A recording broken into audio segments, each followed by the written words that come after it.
नमस्कार, मैं हूं अमित और आप देख रहे हैं आंखें न्यूज 24।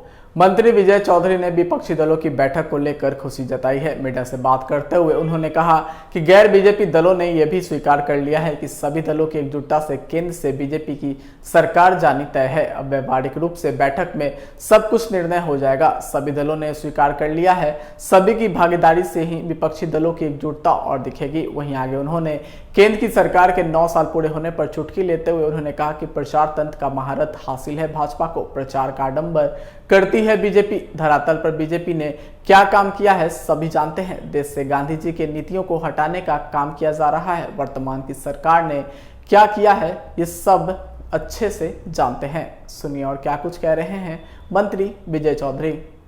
और जगह तो एक तरह से घोषित हो ही चुकी है कि 12 तारीख को पटने में अधिकांश विपक्षी दलों की बैठक होगी, जिसमें आगे के रणनीति पर विचार होगा कि लोकसभा चुनाव में कैसे गैर भाजपा सभी विपक्षी दल एकजुट होकर आपस में एकमत होकर कैसे लड़ें, उस पर बातचीत होगी।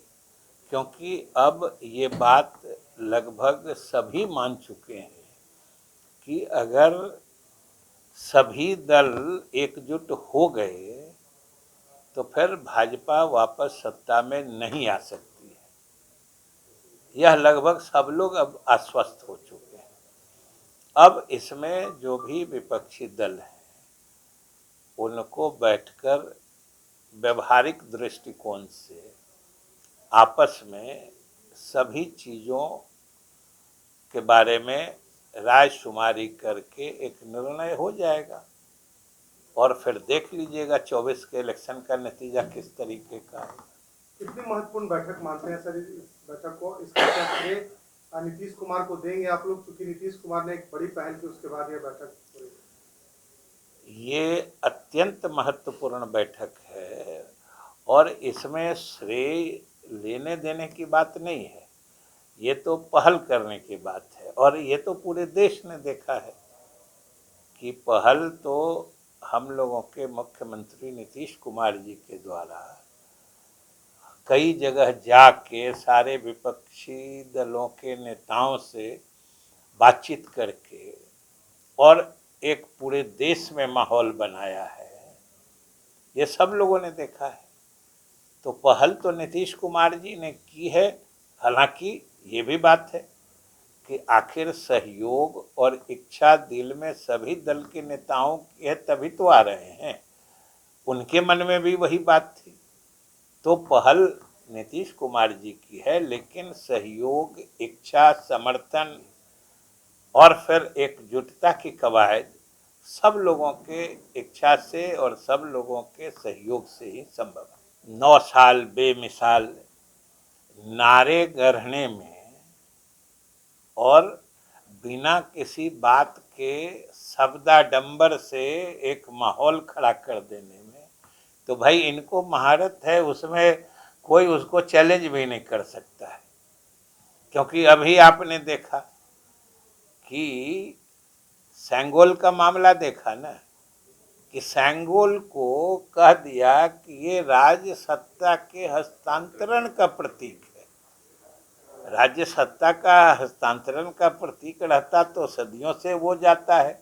और इसकी तुलना हमको तो आश्चर्य लगता है कि मीडिया के माध्यम से भी चोल वंश, ब्रिटिश साम्राज्य में जो अभी चार्ल्स का राज्यारोहण हुआ था, अरे भाई उसमें सेप्टर यानी राजदंड जो कहते हैं वो तो खानदानी चीज होती है, या चोल वंश में वो परंपरागत चीज होती है। एक पीढ़ी से दूसरे पीढ़ी तक वही एक ही राजदंड सौंपा जाता है।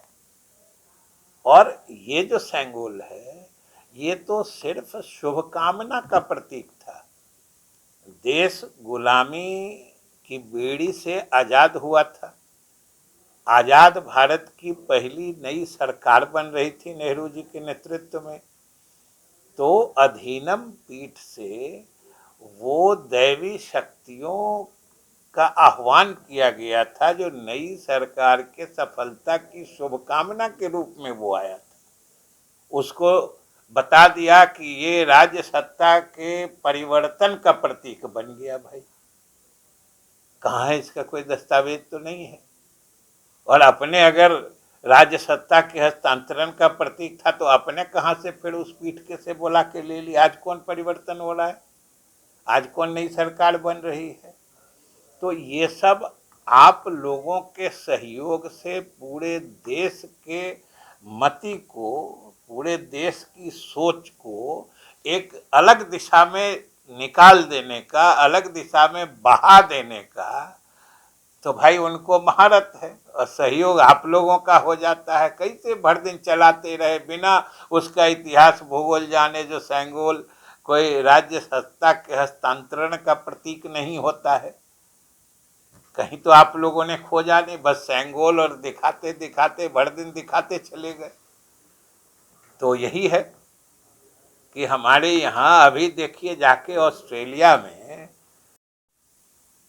देश से गांधीवाद मिट रहा है और विदेश में जाके गांधी की मूर्ति का अनावरण कर रहे हैं। यही तो खासियत है और यही तो 9 साल बेमिसाल है, सही माने में बेमिसाल है। ऐसा आज तक कभी नहीं होता था कि देश को गांधी के रास्ते से अलग करने की कोशिश। बेमिसाल तो है, बेमिसाल है। और इसको जरूर देश की आने वाली पीढ़ियां याद रखेंगी, जो कब इस देश को गांधी के रास्ते से भटकाने की कोशिश की गई।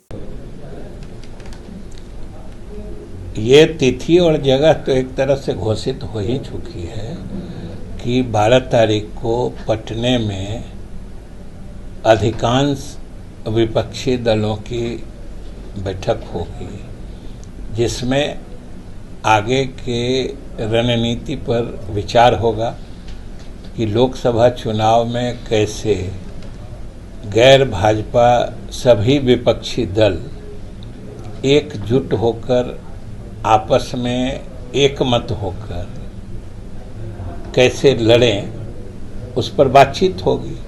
क्योंकि अब ये बात लगभग सभी मान चुके हैं कि अगर सभी दल एकजुट हो गए तो फिर भाजपा वापस सत्ता में नहीं आ सकती है। यह लगभग सब लोग अब आश्वस्त हो चुके हैं। अब इसमें जो भी विपक्षी दल हैं उनको बैठकर व्यवहारिक दृष्टिकोण से आपस में सभी चीज़ों के बारे में राय शुमारी करके एक निर्णय हो जाएगा और फिर देख लीजिएगा 24 के इलेक्शन का नतीजा किस तरीके का है। कितनी महत्वपूर्ण बैठक मानते हैं सर इस बैठक को? इसका क्या श्रेय नीतीश कुमार को देंगे आप लोग, चूंकि नीतीश कुमार ने एक बड़ी पहल की, उसके बाद यह बैठक हो रही?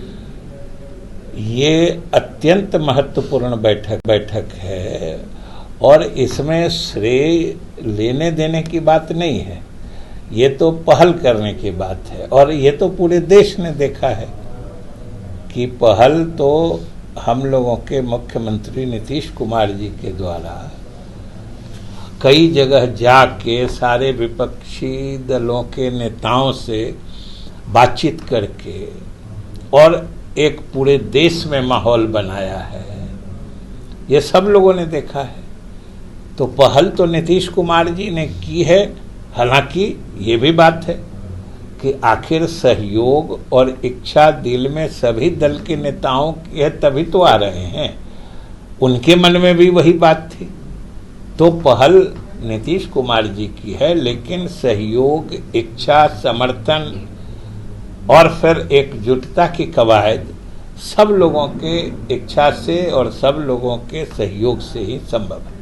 एक तरफ विपक्ष, अगर आपने अभी तक हमारे चैनल को सब्सक्राइब नहीं किया है तो हमारे चैनल को जल्द से जल्द सब्सक्राइब करें, लाइक करें, शेयर करें और कमेंट करें। क्या आप पत्रकारिता के क्षेत्र में अपना कैरियर बनाना चाहते हैं? तो आज ही royal Ashoka institute of mass communication and journalism में अपनी जगह सुनिश्चित करें। आर्यभट्ट ज्ञान विश्वविद्यालय पटना से मान्यता प्राप्त 100% प्लेसमेंट के साथ royal Ashoka institute of mass communication and journalism, नामांकन जारी है। हमारा पता है DS/16 गायत्री मंदिर के समीप, कंकड़ बाग, पटना 8,20,000। आप हमें संपर्क भी कर सकते हैं। हमारा मोबाइल नंबर है 9955456126।